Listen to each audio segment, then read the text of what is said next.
رسول الله أما بعد فأعوذ بالله من الشيطان الرجيم بسم الله الرحمن الرحيم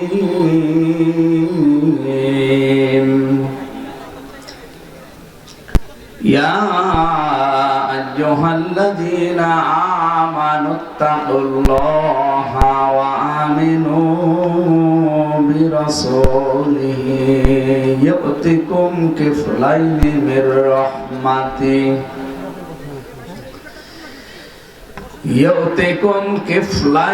من رحمته ويجعل لكم نورا تمشون به ويغفر لكم والله غفور رحيم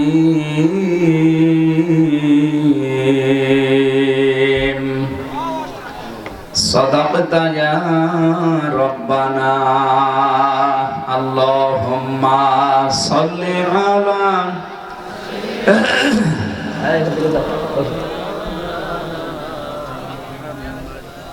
وعلى آل سيدنا مولانا محمد আলহামদুলিল্লাহ কুমিল্লা জেলার আদর্শ সদর করুণাপুর পূর্বপাড়া কবরবাসীর মাগফিরাত কামনায় চতুর্থ বাৎসরিক তাফসীরুল কোরআন মাহফিলের স্বনামধন্য সভাপতি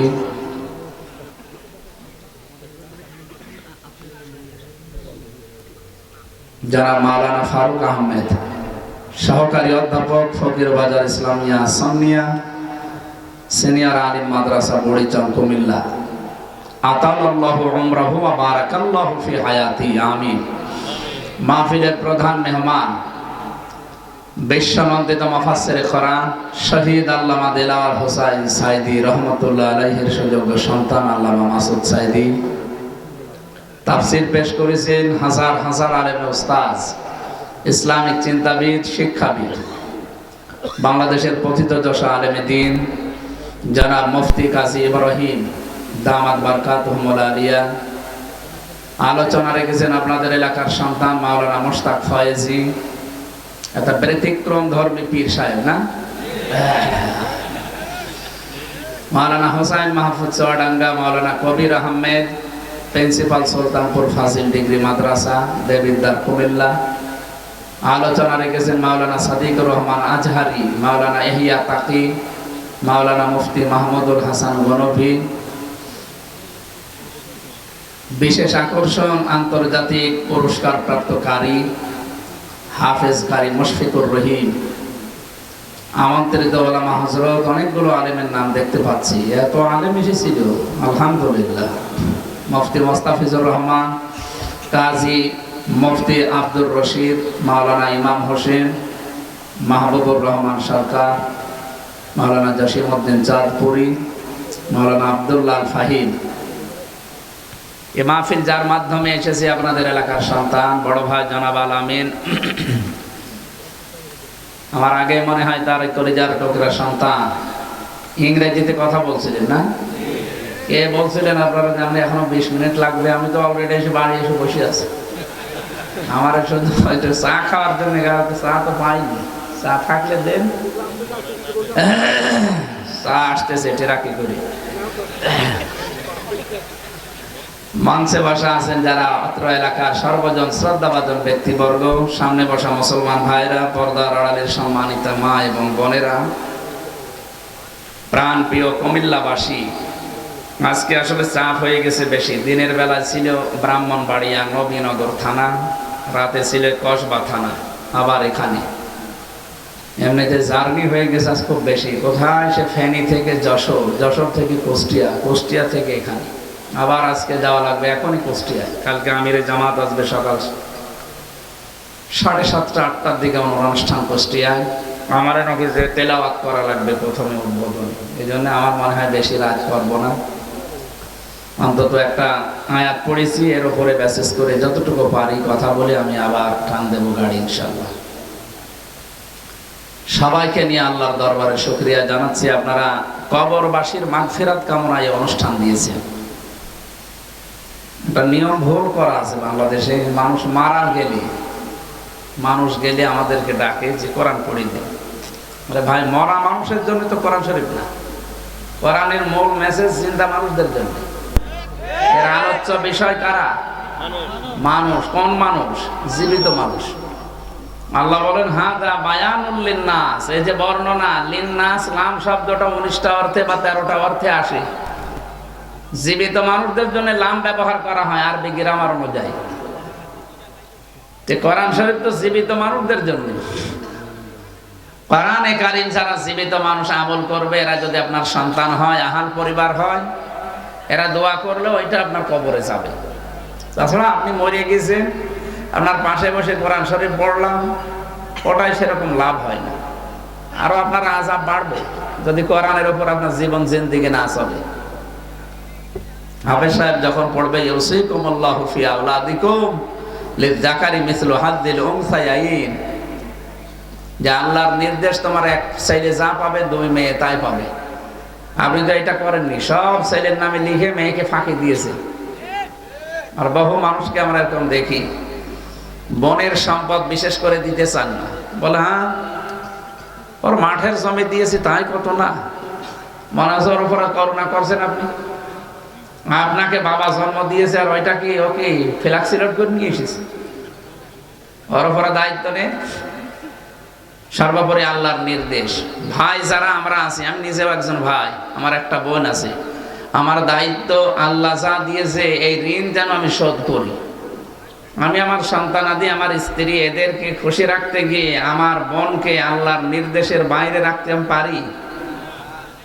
এরকম বোনকে ফাঁকি দেওয়া, ভাইকে ফাঁকি দেওয়া মানুষ দেখে কাবা শরীফে যে কানাকাটি করে, আল্লাহ আমি মাফ চাই। আপনি মাফ চাচ্ছেন কাবা শরীফে, আপনি দোষ করেছেন আল্লাহর কাছে? দোষ করেছেন ভাইয়ের কাছে, বোনের কাছে? আগে তাদের টাকা ফেরত দেন, জমি ফেরত দেন। সাহাবা একরাম রাদিয়াল্লাহু তাআলা আনহু আজমাইন পানি খাওয়ার লোটা পর্যন্ত, গ্লাস পর্যন্ত, কাপ পর্যন্ত আলাদা আলাদা করে ভাগ করে দিতেন। আর আপনি মাঠের জমি দিয়ে বাড়ির জমিও দিতে চান না, আর আপনি নামাজ পড়েন, আপনার নামাজ হবে না। এই জন্য আশা করছে এই যে শরীক ফাঁকি দেওয়ার রোগ যাদের ভেতরে আছে, এ মানুষগুলো মারা যাওয়ার পরে যদি আপনি কোরআন পড়েন, ওর আযাব কিন্তু আরো বাড়বে। কথা বুঝতেছেন? আল্লাহ আমাদেরকে কোরআনে কারীম যে উদ্দেশ্যে দিয়েছিলেন সেটাকে সামনে রেখে, এটা যে উদ্দেশ্যে এসেছে সেটা সামনে রাখার তৌফিক যেন দান করেন, বলেন আমিন। এই কুমিল্লা ব্রাহ্মণবাড়িয়া এলাকায় আসলে আমার কথাটা মনে হয়, বহু মানুষ আছে, মানুষগুলো পূর্বপুরুষ যা করেছে, সে বাপদাদা হোক, মুরব্বী হোক, পীর সাহেব হোক, এরা যা করেছে এরা তাই করবে না। এই কাজটা ঠিক না ভাই। বাংলায় আমরা আকাবির বলে যাদেরকে জানি, আপনি কি বাস্তবতা বোঝেন? আকাবির শব্দটা পুরা কোরআন শরীফে আল্লাহ কি অর্থে ব্যবহার করেছেন কোনোদিন দেখেছেন? কোরআনে এই জায়গায় আছে, আল্লাহ রাব্বুল আলামিন দিয়েছেন ওয়াকাযালিকা জাআলনা ফী কুল্লি ক্বরিয়াতিন আকাবিরা মুজরিমিহা লিয়ামকুরু ফীহা ওয়া মা ইয়ামকুরুনা ইল্লা বিআনফুসিহিম ওয়া মা ইয়াশউরুন। যারা কোরআন হাদিস গলিয়ে খাওয়ালেও বিশ্বাস করতে চান না, আপনার আকাবির যা বলেছে, আপনার মুরব্বী, পীর সাহেব, বাপ দাদা, পূর্বপুরুষ যা বলেছে ওইটাই আপনার কাছে সব। আকাবির শব্দটা দেখেন, মুজরিম, কাফেরদের বড় বড় লিডার যারা, এদের ক্ষেত্রে ব্যবহার করা হয়েছে পুরা কোরআন শরীফে। ওয়াইদা কিলা লাহুম তাআলাউ ইলা মা আনজালাল্লাহু ওয়া ইলার রাসূলি ক্বালু হাসবুনা মা ওয়াজাদনা আলাইহি আবাআনা আওয়ালাউ কানা আবাউহুম লা ইয়ালামুনা শাইআন ওয়া লা ইয়াহতাদুন। সূরা মায়েদা 7 নম্বর পারার 4 নম্বর পৃষ্ঠার 1ম নম্বর লাইনের 104 নম্বর আয়াতে আছে। যত তাফসীর আছে বাংলাদেশে যে কোনোটা দেখবেন এটা পাবেন। ওয়া মানে এবং ইদা মানে যখন, ইলা মানে বলা হয়, তাআল মানে আসো, ইলা মানে দিকে, মা মানে যা, আনজালাল্লাহ মানে আমি আল্লাহ নাযিল করেছি, ওয়া ইলার রাসূলি রাসূলের আদর্শের দিকে আসো, ক্বালু হাসবুনা, নবী আপনি দেখবেন অনেক মানুষ এই কথা বলবে আমাদের জন্য যথেষ্ট। মা ওয়াজাদনা, যা আমরা পেয়েছি, আলাইহি আবানা, আমাদের পূর্বপুরুষ বাপ দাদা মুরব্বি আকাবির এদের কাছে যা পেয়েছি এটাই যথেষ্ট। আবালাউ কানা হারফে ইস্তেফাম, প্রশ্নবোধক চিহ্ন, ইন্টারগেটিভ সেন্টেন্স এটা। আল্লাহ পাক বলেন হে নবী যদিও দেখবেন এদের এই বাপ দাদা পূর্বপুরুষ মুরব্বি পীর সাহেব আকাবির যাই বলেন, লা ইয়ালামুনা শাইআ, সভ্যতার বিকাশ না হওয়ার কারণে হয়তো ইসলাম সম্পর্কে সেরকম কিছু জানতো না। ওয়ালা ইয়াহতাদুন, হেদায়েতের উপরেও ছিল না, এরপরও অন্ধভাবে দেখবেন ওরা ওদেরকে মেনে চলবে। আর এই রোগ বাংলাদেশ আর ভারত আর পাকিস্তানে বেশি। বিশ্বের যতগুলো দেশে আমি ঘুরেছি সবচাইতে বেশি এই রোগটা, এই পূর্বপুরুষ বাপদাদা যা বলেছে ওইটা করব, কোরআন হাদিস রাখেন, এই রোগটা বাংলাদেশ ভারত পাকিস্তানে বেশি। এই কথা বলেন না কেন? বিংশ শতাব্দীর অন্যতম মুজাদ্দিদ সাজ্জেদ মাওলানা আবুল আলা মাওদুদী রহমতুল্লাহ আলাইহি, উনি কিন্তু ইসলাম বুঝতে গিয়ে জানিয়েছেন যে আমি ইসলাম মানতে গিয়ে দেখলাম কোন বাবা কি বলেছে, কোন দাদা কি করেছে না, আমি দেখেছি আল্লাহ কি বলেছে, রাসূল কি করেছে। আপনাকে তো এখান থেকে নেওয়া লাগবে ইসলাম। তারাক্তু ফীকুম আমরাইন, 2 বছর আছে, আমি দেখে রেখে গেলাম 2টা জিনিস তোমাদের জন্য। কিতাব আল্লাহ ওয়া সুন্নাতু রাসূলিহি, আল্লাহর কিতাব এবং রাসূলের সুন্নাহ। নবীজি কি বলতে পারতেন না যে আমার ডান পাশে আবু বকর আছে, বাম পাশে ওমর আছে, এদেরকে রাখলাম, এদের মেনে নিলে তুমি জান্নাত পেয়ে যাবে, পথ হারাবে না, বলেছিলেন না? বলেছিলেন আমি কোরআন আর সুন্নাহ রাখলাম। আমি তাদেরকে ছোট করি না, সাহাবীরা অনেক উপরে, তারা জান্নাতের সার্টিফিকেট প্রাপ্ত, প্রতিটি সাহাবী জান্নাতি, তারা চরিত্রের মানদণ্ডে একেবারে সর্বোচ্চে, এটা আমরা মানি। কিন্তু এই পৃথিবীতে একচ্ছত্র মালিকানা মুহাম্মদুর রাসূলুল্লাহ সাল্লাল্লাহু আলাইহি সাল্লাম ছাড়া অন্য কাউকে অন্ধভাবে আপনি মানতে পারবেন না। কারণ উসওয়াতুন হাসানা এই শব্দটা আল্লাহ কারো নামে দেয়নি, শুধু বিশ্ব নবীর নামে দিয়েছেন। লাকাদ কানা লাকুম ফি রাসূলিল্লাহি উসওয়াতুন হাসানা, এই শব্দের ওজন কত আপনি জানেন? উসওয়াতুন হাসানা দুনিয়ায় কারো নামে আল্লাহ দেয়নি, আপনি দেখান। হ্যাঁ, ইব্রাহিম নবীর নামের আগে আছে, সেটা আলাদা বিষয়, কিন্তু মুহাম্মদুর রাসূলুল্লাহকে আল্লাহ এটা দিয়ে জানিয়েছেন কিয়ামত পর্যন্ত যারা আসবে এই পৃথিবীতে, এমনকি যদি এখন মুসা নবীও আসে, ঈসা আলাইহিস সালামও যদি আসে, তারা নিজেদের সব বাদ দিয়ে আপনাকে মেনে চলা লাগবে। আপনি কি বুঝলেন এই হাদিস থেকে?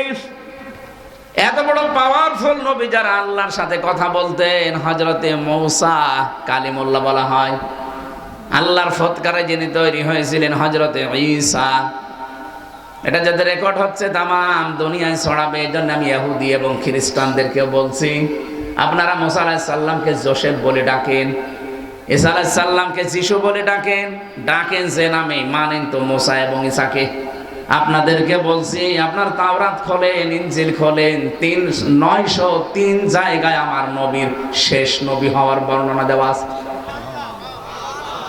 আপনাদের নিজেদের কিতাব, আপনাদের ধর্মীয় গুরু যারা, ঠাকুর যারা, পুরোহিত যারা, এরা পড়তে দেয় না, জানে যে এগুলো যদি সাধারণ পাবলিক পড়ে তা আমাদের যে ধর্ম, এ ধর্মই থাকে না। কারণ ইসলাম আসার পরে সব ধর্ম ডিলেট হয়ে গেছে। এক কথা বলছেন না কেন? পৃথিবীর সব ধর্ম মাইনাস। আল্লাহ এইটা জানিয়েছেন লিইয়ুযহিরাহু আলাদ-দীনি কুল্লি, যত দিন ধর্ম আছে সবার উপরে আমি ইসলামকে বিজয় করে দেখাবো। শুধু ইসলামকে উপরে তুলবেন তা না, লিইয়ুযহিরা, জহার মানে অনেকে আমরা মনে করি প্রকাশ করা, এজহার মানে কি? না না, শুধু এজহার মানে প্রকাশ করা না। এজহার শব্দটা যত হাদিসে আপনি পাবেন, যারা হাদিস পড়তে পারে, আজকের আলেম একজন সভাপতি, অনেকজন সহকারী অধ্যাপক, মান কারাল কোরআনা ফাস্তাযহারাহু আছে, যে ব্যক্তি কোরআন পড়ে আর কোরআনকে এজহার করে, মানে কোরআনকে বিজয় করার চেষ্টা করে। এজহারের এখানে 33টা অর্থ আমি পেয়েছি। এজহার মানে বিজয় করা, এজহার মানে প্রকাশ করা, এজহার মানে স্পষ্ট করা, এজহার মানে দাঁড় করানো, এজহার মানে কায়েম করা, এজহার মানে দেখানো। আমার সবগুলো অর্থ মনে নেই, আমি অভিধানে পড়েছিলাম 33টার উপরে অর্থ আছে। তার 1 নাম্বার অর্থ এজহার মানে প্রকাশ করা, 2 নাম্বার অর্থ এজহার মানে বিজয় করা। কোরআনে কারিমটা আজকে আমাদের দেশে বিজয় নেই, এই জন্য আমরা এই 54 বছর হালালকে হালাল হারামকে হারাম জেনে মানতেও পারি না, ছাড়তেও পারি না। কোরআন যদি সত্যি বিজয় থাকতো, আল্লাহর কসম আপনি হারামকে হারাম জেনে ছেড়ে দিতে বাধ্য হতেন, হালালকে হালাল জানার পরে আপনি আঁকড়িয়ে ধরতে বাধ্য হতেন। এই জন্যে আমিরে জামাত ডক্টর শফিকুর রহমান হাফিজাহুল্লাহ ঘোষণা দিয়ে দিয়েছেন, এই দেশে যদি কোরআন কায়েম হয়ে যায়, সর্বপ্রথম এই দেশ থেকে বন্ধ করা হবে প্রথম দিন চাঁদাবাজি। এটা যারা অনেকে করছেন এখনো অনেকে কিন্তু থামেননি।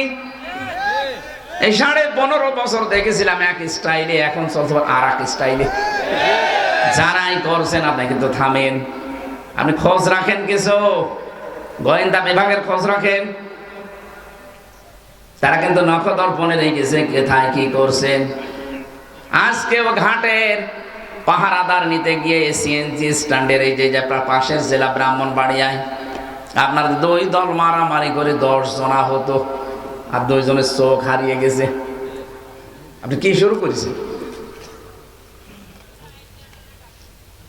সব জায়গায় চলছে ফকিরের কাছ থেকে চাঁদা নেন। আপনি মানুষ ভিক্ষা করতে পারেন না, ফকির ভিক্ষা করে নিয়ে আসে, সেখানেও চাঁদা চান। সব কিন্তু ওরা একেবারে ক্যামেরা আকারে দেখছে, সারা বাংলাদেশটা দেখতে চাচ্ছে যে আগস্টের 5 তারিখের পর থেকে এই কয় মাসে কে কি করছে। ওরা সব অবজারভেশনে রেখেছে, দেখতে চায় সত্যি যারা দেশপ্রেমিক, এতদিন যাদেরকে মিথ্যা তহমত দিয়েছিলেন, চেতনার নাম দিয়ে 71-এর উল্টাপাল্টা কথা লাগিয়ে দিতেন, মানুষ এখন দেখতে পাচ্ছে এই মানুষগুলো বাংলাদেশের সবচাইতে বড় দরদি মানুষ। আপনি যাই মনে করেন এটাই বাস্তব। আপনি দেখেন এদের নামে একটা চাঁদাবাজির মামলা নেই, এমনকি সিগারেট খাওয়ার মামলাও নেই। আপনি যদি দেখাতে পারেন যে লোকটা সিগারেট খায়, আমি এখনই ওয়াজ ছেড়ে দেব। আর আপনি সিগারেট না ডাইলও খান। এই জন্য অনেককে ভয় দেখায় যে ইসলাম যদি এদেশে কায়েম হয়ে যায়, তুই কিন্তু ডাইল খেতে পারবি না, লাল পানি একটু হালকা হালকা ঘাসও খেতে পারবি না। কে বলেছে আপনি খেতে পারবেন না? পারবেন, কিন্তু ডাইল খাওয়ার মতো মন আপনার থাকবে না। বোঝেন? এই করোনা পূর্ণা একে কোন করোনা? করোনা করোনা না, এটা করোনা, দয়া। এলাকায় দয়াপুর নাকি? যে মসজিদে নামাজ পড়তে গেলেন, আপনি মসজিদের 4 দেওয়ালের মাঝে যতক্ষণ থাকেন আপনার বিড়ির নেশা, বিড়ি খেতে পারবেন? যদি বিড়ি খেতে হয় অন্তত 4 দেওয়াল পার হয়ে বাইরেছে, কারণ ওই পরিবেশটাই ওই রকম। কথা বলেন না কেন?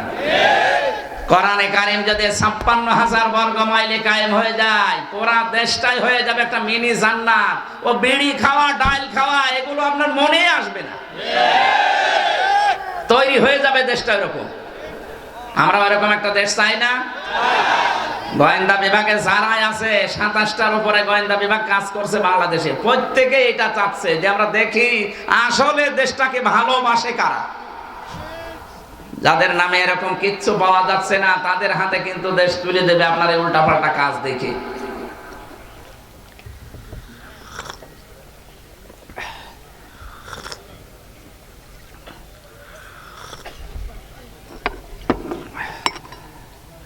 এজন্য আজকের সকালের বক্তব্য দেখেছেন না, লন্ডন থেকে ভিডিও বার্তা পাঠাচ্ছে যে থামেন আপনারা, আপনার জন্য এটা বদনাম হয়ে যাচ্ছে। গাইবান্ধায় ডিসির কাছে কি জজের কাছে 50 লাখ টাকা দাবি করেছেন আপনি। আপনি মানুষ, মানে বাস্তবতা কিছু বোঝেন না, আন্দাজ যেখানে সেখানে হাত দিতে চান। এই জন্য শেষে ওই মুরব্বী হুজুর হয়েছে কি বলে, মোস্তাক ফয়েজ, সে মুরব্বী মুরব্বী। আপনি থামেন, আশা করছি আপনি থামবেন। ভাই যা শুরু করেছেন বদনাম হয়ে যাচ্ছে। বহু মানুষ আপনারা মজলুম, আমি দেখেছি এক একজনের নামে 313টা মামলা। তারেক জিয়া সাহেবের বন্ধু আর পিএস দুইজনে আমার সাথে ছিল, এরা মাজলুম মানুষ। অপু ভাইয়ের জন্য আমি মন থেকে দোয়া করি, আল্লাহ যেন তাকে সর্বোচ্চ মাকাম দান করেন।